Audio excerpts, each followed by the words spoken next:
সত্যি তো, তুমি আমার মতো একটা বাইরের মেয়ের জন্য কেন এ বাড়ি ছেড়ে চলে যেতে যাবে বলো? খবরদার, খবরদার, ওকে আটকাবে না তুমি। একটা চড়ে কিচ্ছু হয়নি ওর। ওকে একটার পর একটা চড় মেরে মেরে এক একটা চড়ে এক একটা শিক্ষা দিতে চাই আমি। এই কত বড় সাহস হয়েছে তোর? হ্যাঁ, নিজের বৌদিকে চোর বানাস, নিজের ছোট কাকিমার সঙ্গে এরকম অভদ্রের মতো ব্যবহার করিস তুই? এই শিক্ষা দিয়েছি তোকে আমি।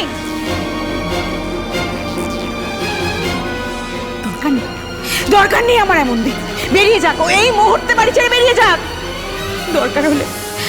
দরকার হলে লোকের বাড়ি রান্না করে খাবো, তবু ওর টাকায় খাওয়ার থেকে সেটা অনেক বেশি সম্মানের। এত বড় লায়েক হয়েছিস না তুই?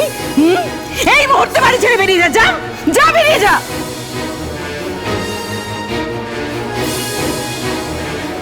ঠিক আছে ঠিক আছে, আমি বুঝতে পেরেছি। আসল দোষীকে ধরতে চেয়েছিলাম তো। আমার দাদা ভাইয়ের মৃত্যুর যে কারণ তাকে আইডেন্টিফাই করতে চেয়েছিলাম তো, তাই আজ আমার এই পরিণতি।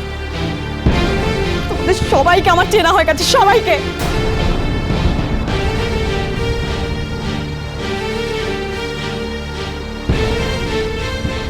সত্যি যদি তোমরা চিনতে পারতে না, তাহলে তোমরাই ভালো থাকতে। কিন্তু যেতে আসল মনীষীটাকে চেনার সময় এলো, তখনই তোমরা সব থেকে বড় ভুল করলে। তোমরা গোটে অসহায় মনীষী, যে এই বয়সে তার জীবনে সবু কিছু হারিয়েছে। তবুও তোমাদের সবার মুখের দিকে তাকিয়ে এই বাড়িতে রয়েছে।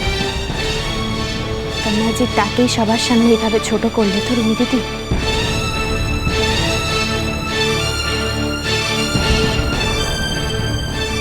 তোমরা তো নিজে জানো যে ভূমি দিদি এই কাজটা করেনি।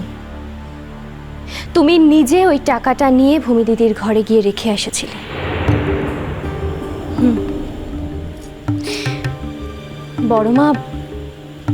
বড়মা অত্যন্ত ভালো মানুষ, খাঁটি মানুষ, তাই নিজের ঝিওকে বাঁচাতে যায়নি।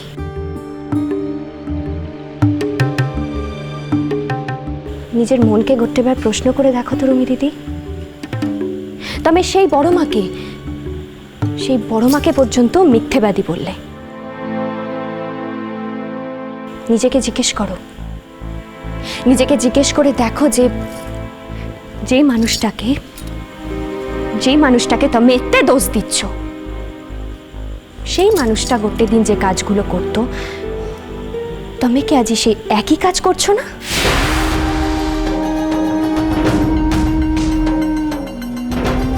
শোনো, আমি একটা কথা বলছি, শোনো রুমি, তুমি যদি সত্যি এই কাজটা করে থাকো, তাহলে তুমি ভূমির কাছে ক্ষমা চাও। ক্ষমা চাইতে গেলে সৎ সাহস লাগে বাবা, ওটা সবাই পারে না।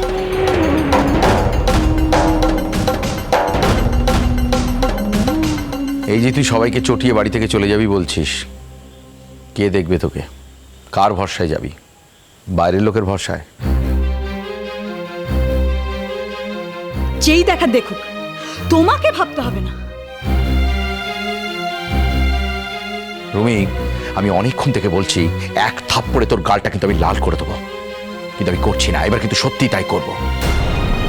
তুই জানিস না যে ছোটকা শুধু ভালোবাসতে জানে না, শাসনও করতে জানে, আর সেটা আমি করবো। তুই কাকে বারবার বলছিস যে বাড়ি থেকে চলে যাবি, বাড়ি থেকে চলে যাবি? ঠ্যাং খোঁড়া করে রেখে দেবো, তোর বাড়িতে বসিয়ে দেবো।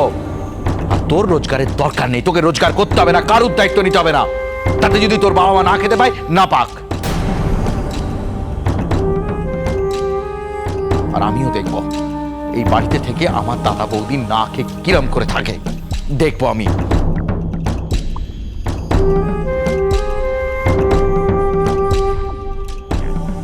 এত যে চ্যাটাং চ্যাটাং কথা বলছিস, তুই কি সত্যি জানিস আমাদের জন্য কে কি করে? এই তো মিনুকে এত অপমান করলি। তুই কি কথা জানিস যে তোর বাবাকে এই কষ্টের কাজটা ছাড়তে ওই বলেছে? লেখাপড়া শিখে এসেছে বাইরে গিয়ে, এই তার নমুনা। তোর মতো শিক্ষিত মেয়ের থেকে মূর্খ হয়ে থাকা ভালো। যা ক্ষমা চা ভূমির কাছে, যা বল অন্যায় হয়েছে। থাক না মা, মুখে বললেই কি ক্ষমা চাওয়া হয়? ছেড়ে দাও তোমরা, ওর মন থেকে যবে চাইবে তবেই না হয় ও ক্ষমা চাইবে আমার কাছ থেকে। ওকে আর তোমরা কেউ জোর করো না প্লিজ।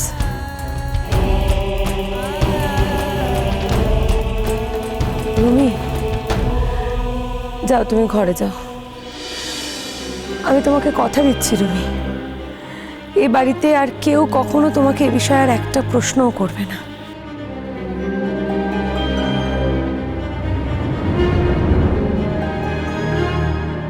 দয়া করছো?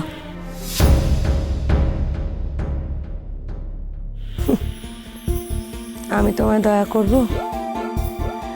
না গো না রুমি, আমি তোমায় কি দয়া করব?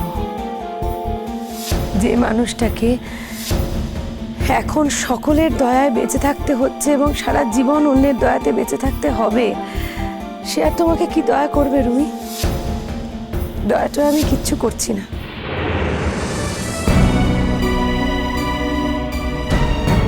একজন মানুষ এ বাড়ি থেকে চলে গেছে রুমি, আমাদের সকলকে চিরকালের মতো ফাঁকি দিয়ে চলে গেছে। তাই আমি চাই না এই বাড়িটা আর কোনোভাবেই টুকরো টুকরো হয়ে যাক। তার জন্য আমাকে যা সইতে হবে আমি সব সইব। কথা দিচ্ছি রুমি, অপমানের ঠেলায় তুমি আমাকে হারাতে পারবে না।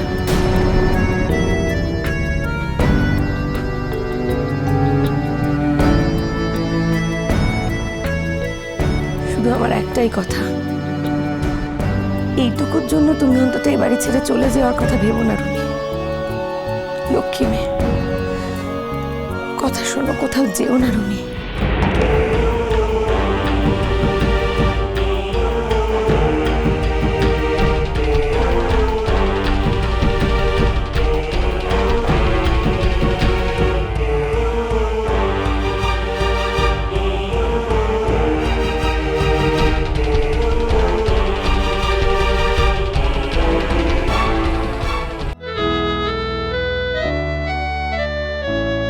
শ্রাবণের ধারার মতো পড়ুক ঝরে, পড়ুক ঝরে।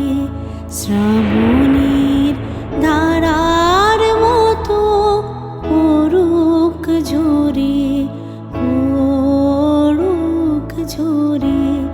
তোমারি সুরটি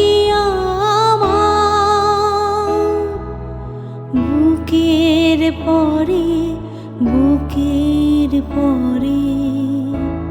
শ্রাবণের ধারার মতো পড়ুক ঝরে, পড়ুক ঝরে।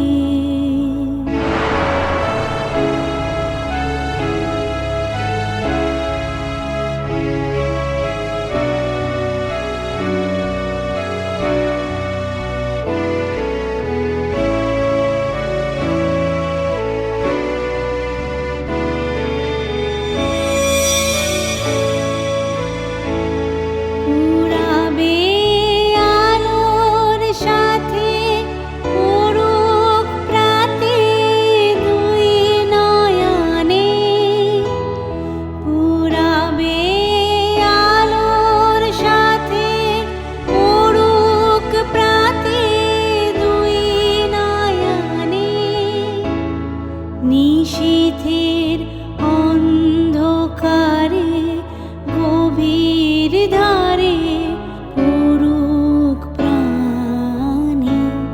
নিশীদিন এই জীবনের সুখের পরে, দুঃখের পরে। শ্রাবণের ধারার মতো পড়ুক ঝরে,